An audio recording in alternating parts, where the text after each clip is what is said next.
Oh, that looks a lot better. Thanks for your patience. I'm going to go ahead and talk, and this will probably catch up in a couple of minutes. But let's get rid of that.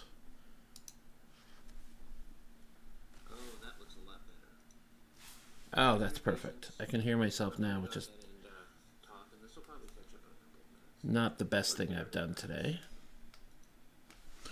But let's go back to my story since we couldn't hear it. I'm going to go ahead and repeat that. Not the best thing I've done today. Oh, good. I'm repeating on myself. On my second screen, let's not do that. So, in high school, I was in band. And in band, one of the competitions we would do was something called sight reading. And this is where you would be given a piece of music that you'd never seen before. You had to read it over, look at the time signature, look at the speed, all of that, and play it purely from first reading it. And I was really bad at this. I sort of play music in my head when I play. And so I never succeeded at this. But this idea gave me the notion of how code works for me. Back in 100 years ago when I started coding, debuggers weren't really effective. We did a lot of right line debugging and that sort of thing. And so early on when I was doing DBase and Clipper, you'd run it, you'd see what happened, you would read the code and try to fix it. And in fact, there was a language called Visual Objects that the build took so long that you really spent a lot of time reading the code to try to find what the bug was, because you were going to eat up 15 minutes every time you built a solution. And that was just arduous back in the day. And this got me thinking, because I've talked to a lot of developers that are using the debugger to understand code. And while there's nothing wrong with that, I think the ability to look at a piece of code, understand what it does, or what it's supposed to do at least, is a skill worth honing. And so I picked up a domain called Sight Reading, and this it's called Sight Read Code, and that's going to allow me to show users some code, have them try to figure out what it is. It's not really testing, but who knows? Because all I've done so far is gotten the domain and written this header. Let me actually switch sources to my coding so you can actually see what I'm doing. And so all I've got now is just the sight reading planning. That's it. Not a lot to it. And I wanted to sort of show you through these hour-long solutions how I sort of think about the problem. And so I'm going to start with just the problem of developers who want to learn to read code better, right? That's the problem I'm trying to solve. And so there's a few things that I want to think about as things that users would do. So user stories. Well, I don't work in user stories all the time, but this will help me. Wants to test, wants to see if they can read code well, wants to see if they are right, and finally wants to maybe interact with other users about the code. And so an important part of what I think is interesting here is I want the answer to be really crowdsourced. I'm not going to write 100 or 1,000 of these and expect that a multiple choice quiz is going to give them something they can put on their resume. That's not the purpose of this at all. And who knows if this will really matter long term. But for me, it's an interesting problem to solve. So what do I think the tech is going to be? I think for the back end, because of what I know, I'm going to choose .NET Core and probably minimal APIs just to handle the data. It's not going to be a ton of data there. I might add authentication, but that's about all that I care about. And because I like Vue, I'm going to do it in Vue, because if I'm not going to get paid to do something, I might as well do something I enjoy, right? And so that sort of makes me start to think about the data model. All the source I'm going to write here, I'm going to go ahead and put in a repo so you can see it as it evolves. But I really want to get these concepts first. So we have the idea of a code block, right? And that's just text that is the code. And then we might have a sort of I'm looking for answers and explanation of the code. And the other piece that I think is important here, actually, let me make sure my volume is still working. Okay, good, thankfully. The idea, I'm not sure whether answers needs to be threaded or not, or what, but that for a particular code block, we're going to have a one-to-many relationship to answers. So that as people respond to answers, as people enter their answers, I think we also are going to want responses to those answers. Because I really want people to be able to discuss it or just like or unlike it and those sorts of things. So I'm going to put reactions as well as another piece of data. Reactions to code. Now, the whole system for handling the answers and responses and reactions, there might be a good open source solution for doing that. I know that Discus is one, but I really hate the way Discus works. So I don't really want to tie it to that, but I'm open to not storing it, not storing those myself, but using some third party. But I don't want something that's so heavy that it really is a discussion board with different categories, and I don't want it to be. If I want it to be really simple, I might end up just writing this myself because the kinds of ideas here are going to be pretty simple. Oh, we also probably need has read, which is red flag per user for code blocks and answers and responses. So some way to mark that a particular user has marked something as read. And what's interesting to me is, you look at YouTube, which you're probably on watching me right now, and on YouTube, they lose the idea of what has been read so easily. I go back to the same video, and I'm like, I'm sure I watched this before. Why wasn't marked as unread? So that's a sort of peculiar part of this. Now, I think authentication is going to be important, but I don't want to be responsible for it. So support third-party auth. And this is mostly just to support the idea that people aren't just going to be able to put in garbage answers without identifying themselves. This is really an idea to stop spam and those sorts of things. So I was asked, why not use Blazor for the front end? Mostly because I'm not a Blazor guy. Like, Blazor's perfectly fine and is for a certain audience. I'm not a big fan of how it works. I feel like it mixes some separation of code and design, and it's just a little too magical. Now, with the kinds of things we're doing, the speed difference between something like Blazor client, where it's being done in web assembly, isn't going to be appreciably different. Now, there are cases where that WebAssembly can be much faster, but I like the faster startup speed of something like Vue than Blazor. So that's mainly the reason. Because this is such a simple site as well, I'm not going to get some of the other benefits I see of Blazor, like be able to easily handle or use .NET Aspire and those sorts of things. We're going to have really a single server. We might need to scale that out, but even that I don't think is going to be a terribly big deal because this is a free, simple website. I have some, what are they called? I have some rants, and one of them is specifically about Blazor and what I don't love.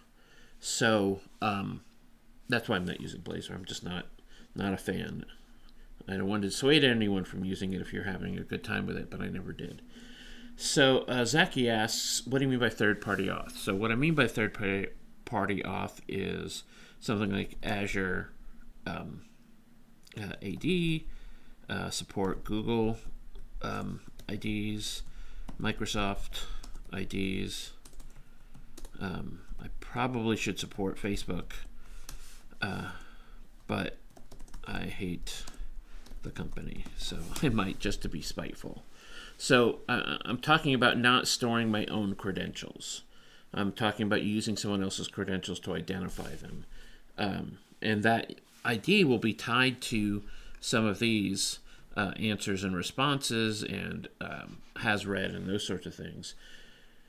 Because I just don't want to be responsible for the complexity of it. I'm going to be using probably JWT to talk to the back end, and the front end can prompt people to log in with whatever provider they want.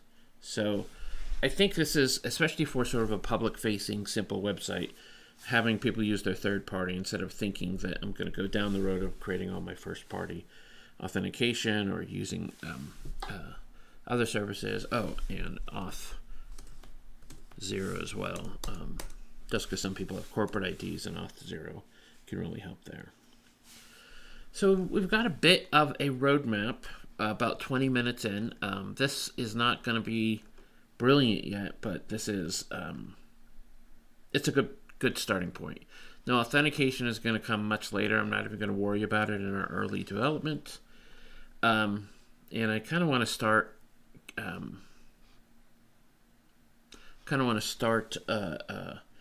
just kicking this off with some code. So if anyone is curious about what I'm using here, this is a markup editor note taker called Obsidian that I'm obsessed with. It does a really good job of Azure typing to format it as markup, in fact.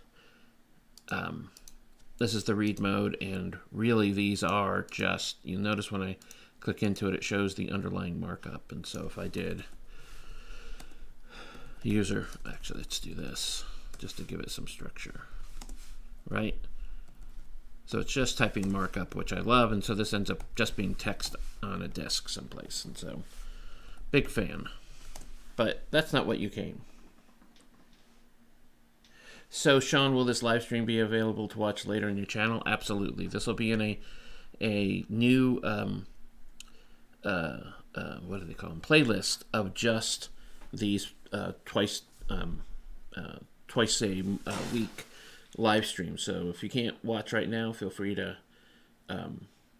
remember you can come back and watch it later. Should be available within half an hour of the live stream being done. It should automatically that's one of the reasons I decided to use YouTube instead of Twitch. I just feel like Twitch isn't where all my other content is, so I wanted it to be all together. So thanks, Nick, for your question. So let's do some things. I'm going to open up, I'm going to open up a console, and I use the Quake console quite a bit, so we're going to start there. And let's go to projects, and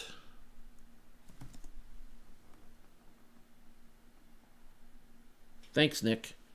I know Sunday afternoons is not always the easiest for families to be watching, so I hope you enjoyed and get something out of it. So I'm going to create a new project in my project folder. I'm just going to call it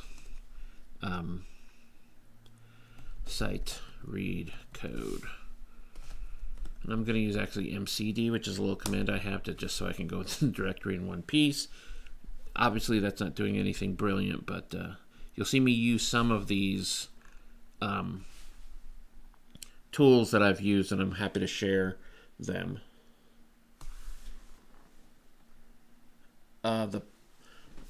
Zaki, the plugin for what? If you can tell me which plugin you're talking about.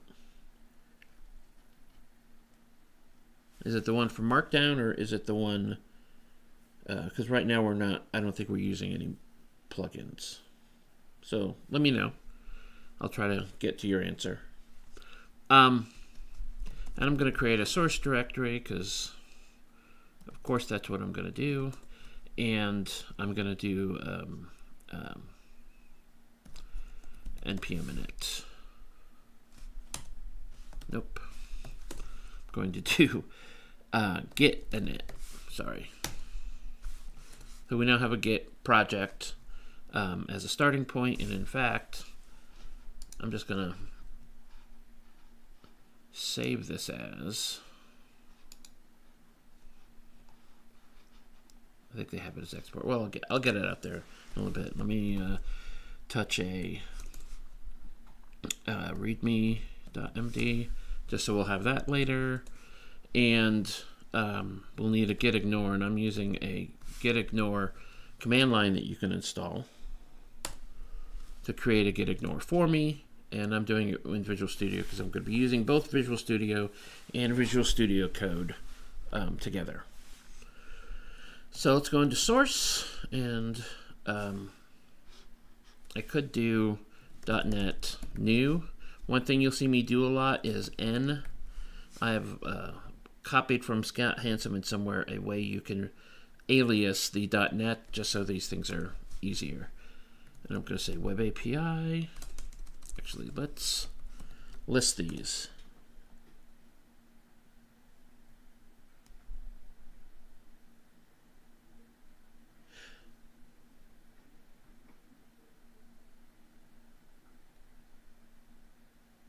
So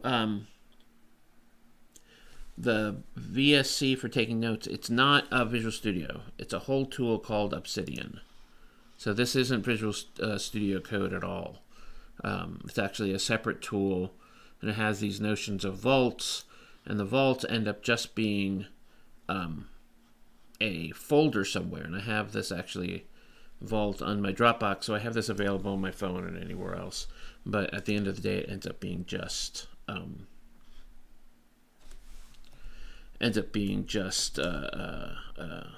text files, MD files. So if you go to, I'm going to guess it's obsidian.com. We'll see how wrong I am with there. Obsidian notes. Obsidian.md. Of course it's .md. This is the tool I'm talking about. This isn't a sponsorship. It's just a tool.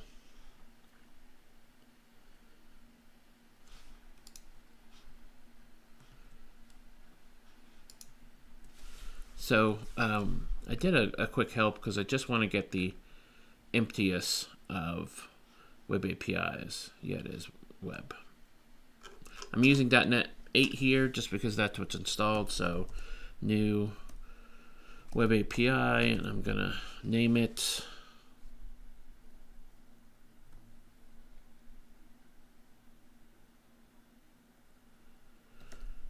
site read code.web or .api actually.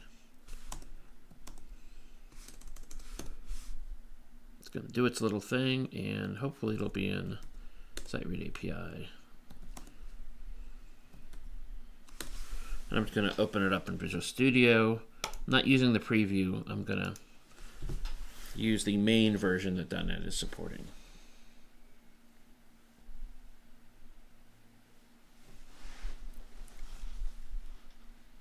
How are we doing in time? Oh, we're about halfway there. And so for me, most of the server-side stuff I'm going to do right now is just writing some simple APIs with minimal APIs just to mock up our whole story here. So I'm going to get rid of all their code.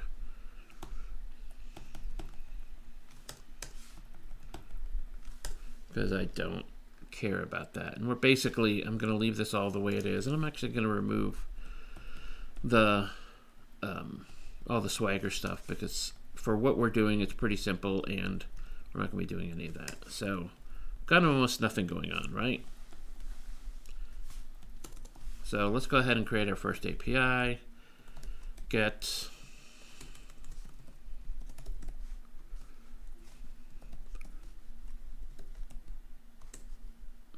get code. And here we're just going to return a random piece of code that we can just start working with. Obviously, all this will change as we go on, but I like to just map this out and just say return.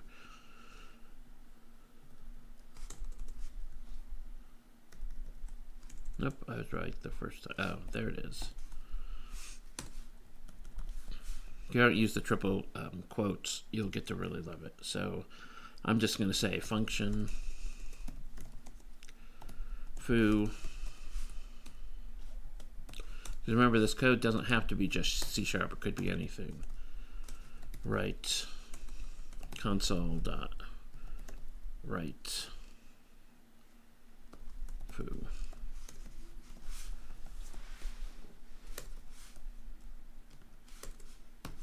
So, simplest of things.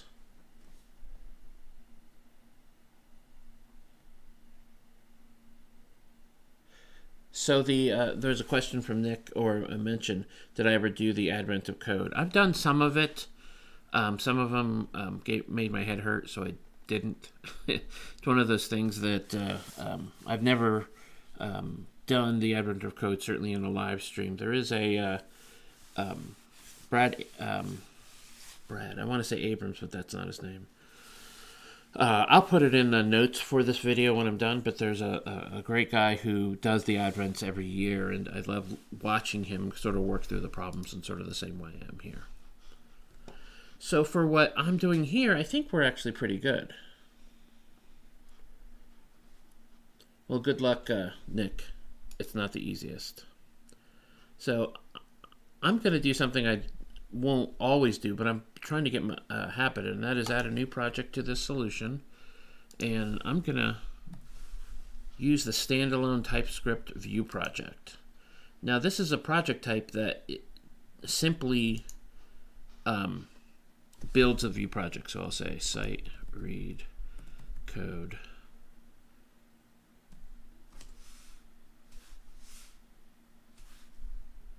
Let me think. App. Let's call it app.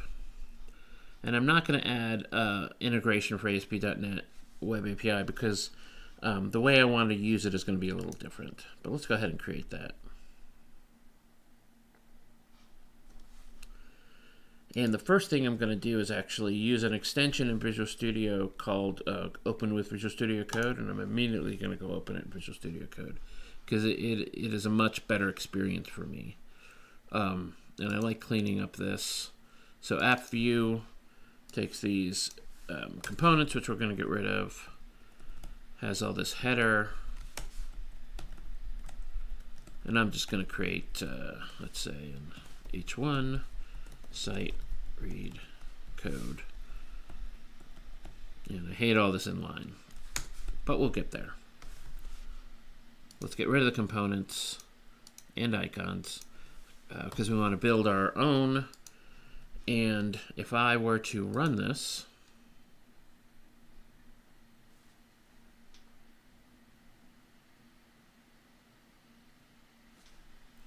they usually start easier, Daniel. That's interesting that day one. When did they start?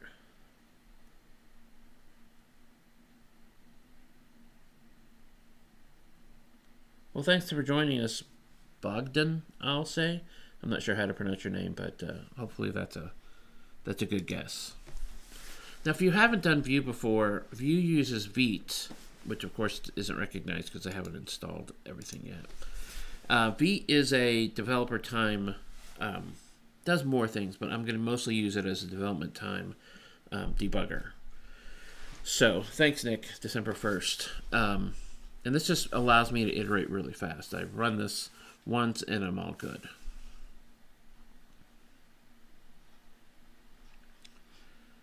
And so let's go ahead and run it.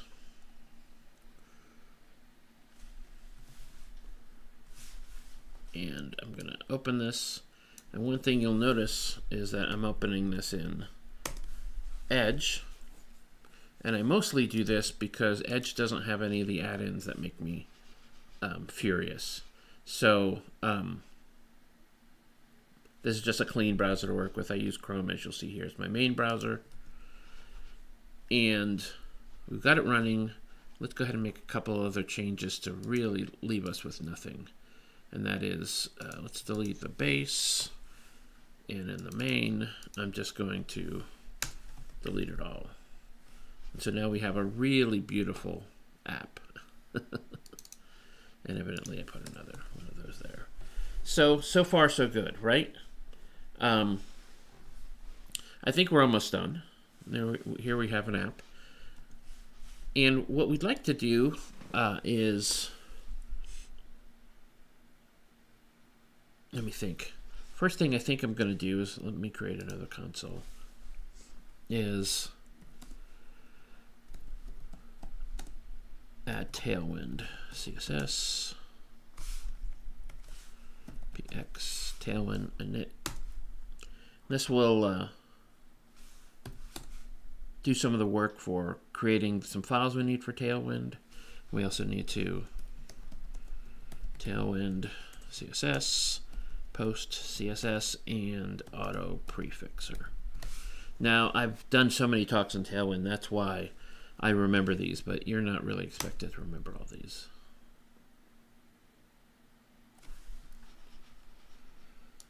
And then here, I'm just going to add my Tailwind pieces. Tailwind base, Tailwind, and to get the IntelliSense you're seeing, I am using the Tailwind add-in in Visual Studio Code. Just make this a little easier. And the way the Tailwind works with Vue or a lot of the others is as long as the main CSS you're pulling into your project, which we are by looking at main.ts, it's pulling this in. If it sees these base classes, it's going to generate Tailwind in the project. It isn't a separate build. And so if we go to our main page, and let's say with full background gray, let's say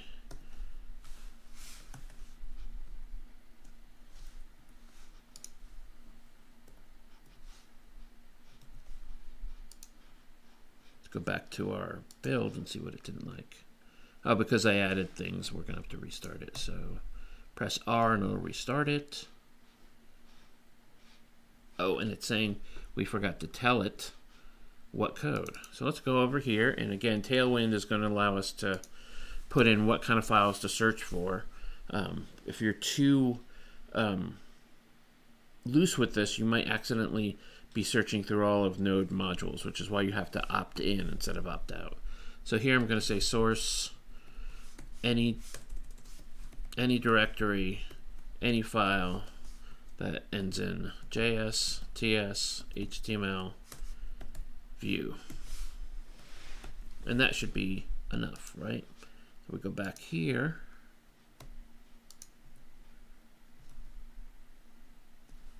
We now have our slightly less ugly code, right? We're not doing anything all that interesting, but we can start to see how this should be. Font bold, text 2XL. Great. And let's make this a header in here so that we can actually do the things we think we need to do. We'll put a section for where our real code is, and we'll get to that in a minute. And here I'm just going to say width 96. Oops, I'm actually going to say container and margin X, which is left and right, auto. So now we'll see that we have a little, that the header itself is centered, and we'll do the same thing for the section. And let's make this blue, make it kind of a dark blue, and text white. Nothing all that too interesting here yet. We have our little header set up there. I'm not a big fan of it, so let's go ahead and give it a little margin. Whoops, give it a little padding, I mean. And let's say min height screen just so we are starting to look like a page. Now this is going to use the viewport units to make this the minimum height of this to be one screen. And as you add content below, it'll still scroll down nice and easy. So I like where we're getting to. And we're going to probably want a menu up here. So I'm going to do it as unordered list.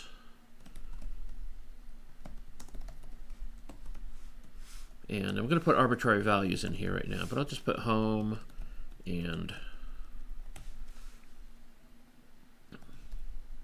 code.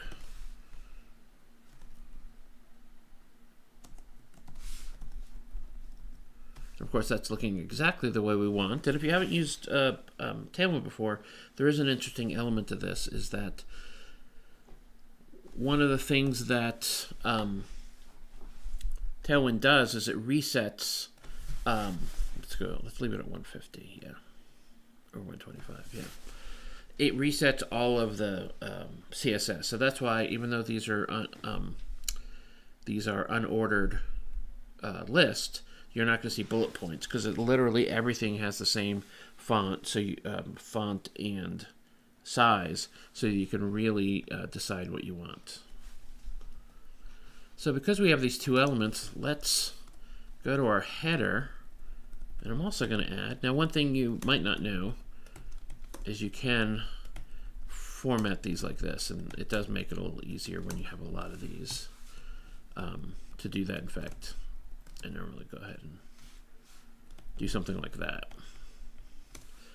Now here I'm going to say flex, so that's flex designed, and then I'm going to say justify between, so it's going to make as much space in between it for the elements that are here. And now we have home and read code here, again up and down, but at least we can see that they're now going to be on opposite sides. And I'm going to go ahead and add flex here as well, so that it goes left to right. And I'm going to go ahead and say margin left or right. Let's just add some 2 so that they're separate. Let's do it to both. Won't be exactly to the side, but it'll be good enough. And let's make these look a certain way. So let's say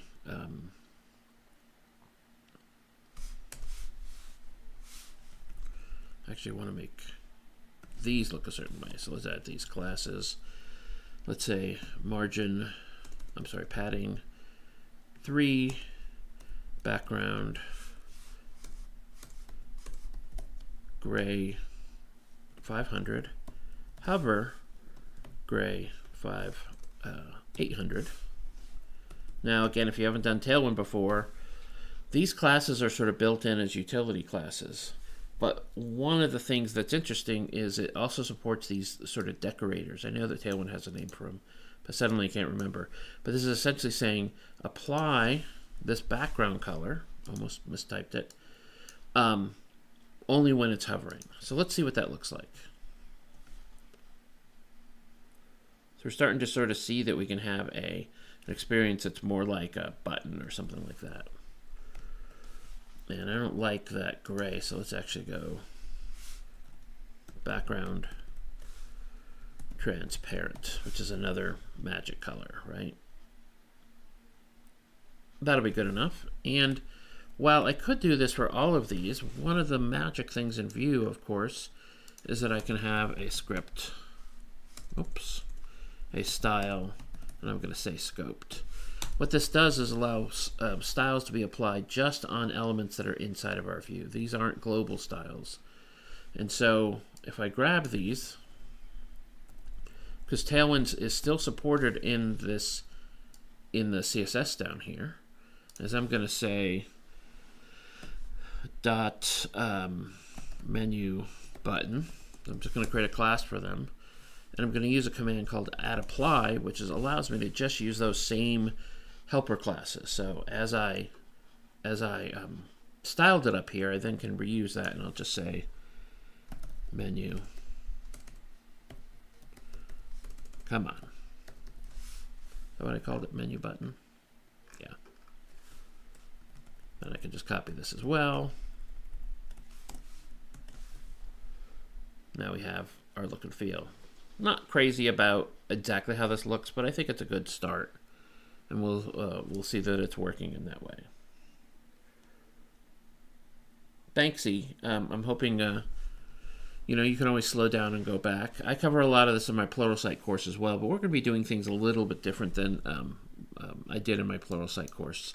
Cover some of these same ideas. So we've got a lot of sort of the design of that initial page. And we have this section that's going to allow us to inject things. So I'm going to actually bring in, I actually want to bring in a router. So first thing I'm going to need to do is, let's go over to our other console, npm install view router.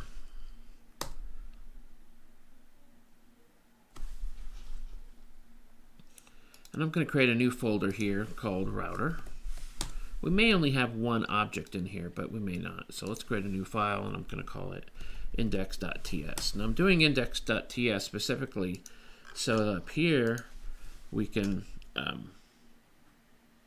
import it from that. So I can say import use router, which is something we're going to use from router. In fact, I'm going to say tilde router because that should get it there. Now this is saying it's not used, and this is not good because we actually haven't added anything in here. So view router. I'm going to use Copilot, and let's see what happens.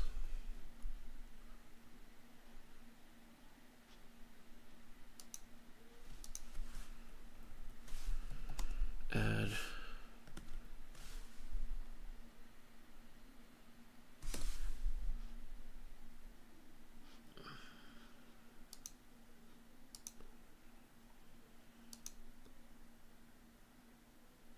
well, that's not helpful. Let's try one more thing. I'm not doing everything in Copilot, but I thought I'd give it a shot. Implement a view router in TypeScript. Wow, Copilot is not, it's not great. There we go.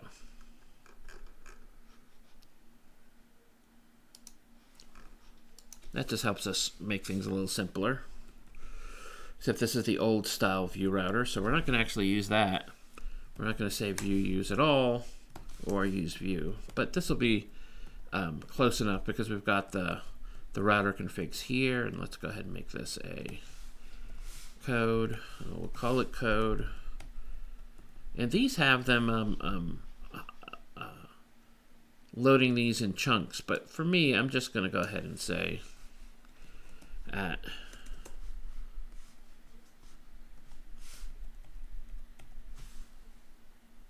let's call this our home view. We'll have to implement these, and let's call these our code view.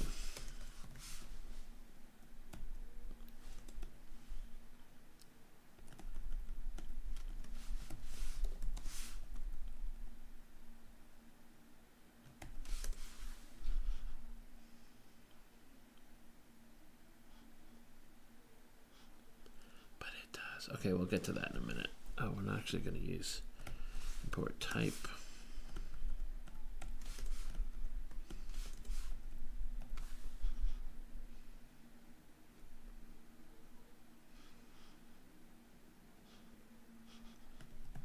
Probably shouldn't have allowed them to do it at all. But let's continue down real quick.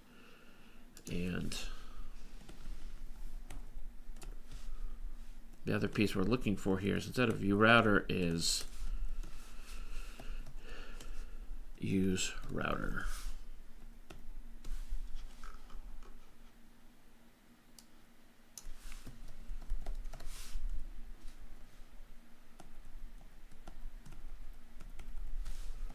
Routes.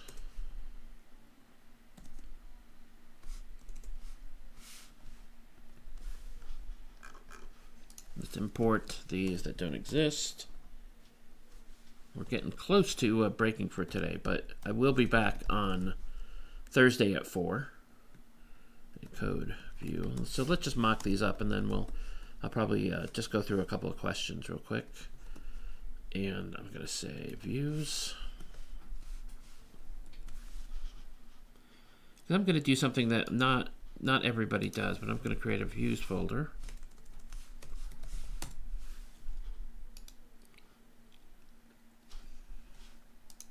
And I'm going to create a new, oh, I never installed that. Oh, no. Yeah, I did.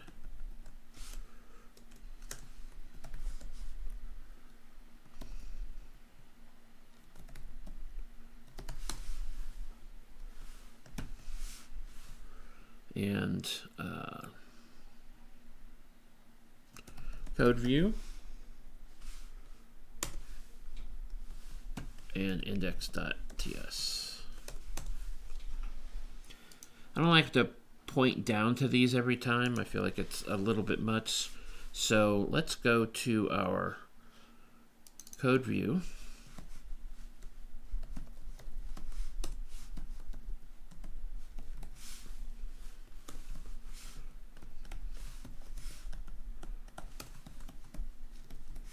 There'll just be a placeholder, and I'll copy this to our home view.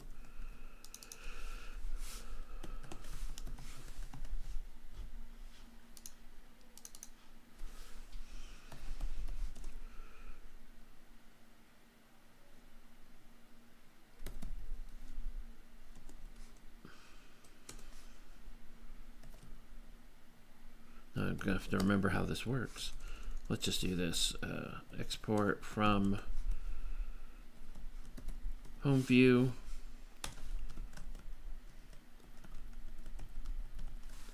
and code view. Why doesn't it like that?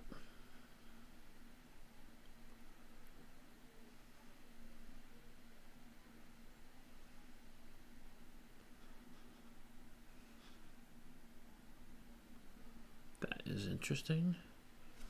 It's not within the file list of project.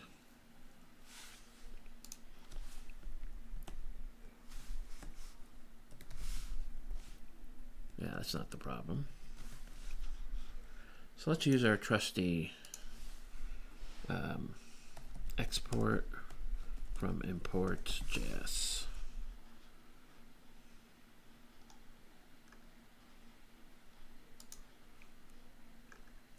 Now, hopefully this will be a lesson to the wise that I don't remember everything either. Yeah. The only thing I can imagine is as home view, but I doubt that's the problem. No.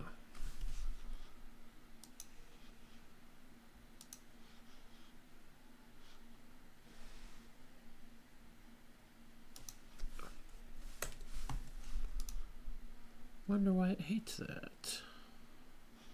Let's see.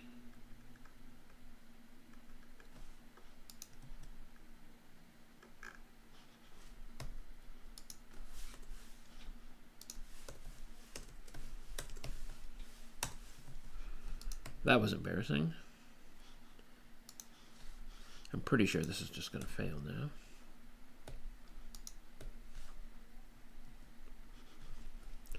Let's go ahead and throw these in here. How much time we have? Oh, we only have 52 seconds. I'm going to check this in as is. It's not going to work. We're going to come back in on Thursday at 4 o'clock and continue with our broken code here. I'm going to really try not to write any code that isn't explicitly part of these views so you don't miss a thing. But thanks everyone for coming. This has been a lot of stress, I mean fun, and I appreciate it. Don't forget to subscribe to this so you'll be notified of the new live streams. That'll help get you back out and keep consistent. And if you miss them, of course, they'll be on my YouTube channel, right as it is. Oh, my face has been almost out of frame the whole time. We'll fix that for next time. Thanks for joining me. I will see you next time. See, there's where my